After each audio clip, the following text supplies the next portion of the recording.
வெளிநாட்டு வாய்ப்பு வேணுமா, வெளிநாட்டு கல்வி வேணுமா, அதுக்கெல்லாம் இது அற்புதமான நேரம். அதை பயன்படுத்திக்கிடலாம். அம்மாவுடைய உடல் நலத்தில் கொஞ்சம் அதிக அக்கறை இவங்க எடுத்துக்கணும். படிக்கக்கூடிய ஸ்டூடெண்ட்ஸில் ஸ்கூல் கோயிங் சில்ட்ரன்லேயே +2 படிக்கக்கூடிய ஸ்டூடெண்ட்ஸ் கொஞ்சம் அதிக கவனம் எடுத்து படிக்க வேண்டிய ஒரு காலகட்டமாகவும் இது இருக்குது.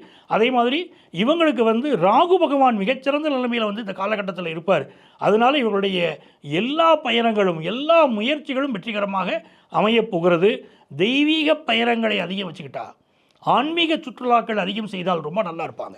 இந்த ட்ராவல்ஸ் நடத்தக்கூடியவங்க, ரெப்ரசன்டேட்டிவ்ஸ், மெடிக்கல் ரெப்ரசன்டேட்டிவ் மாதிரி ரெப்ரசன்டேட்டிவ்ஸாக இருக்கக்கூடியவங்க, புரோக்கர் தொழில் செய்யக்கூடியவர்கள், பிளாட்ஃபார்மில் கடை வச்சிருக்கக்கூடியவங்க, இப்படி பத்திரிகையாளர்கள், வழக்கறிஞர்கள், பேச்சை தொழிலாக கொண்டவர்கள், இவர்களுக்கெல்லாம் கம்யூனிகேஷன் செக்டாரை சேர்ந்தவங்க, அவங்களுக்கெல்லாம் பெரிய வளர்ச்சி இந்த காலகட்டத்தில் தனுசு ராசிக்காரங்களுக்கு வரப்போகுதுமா.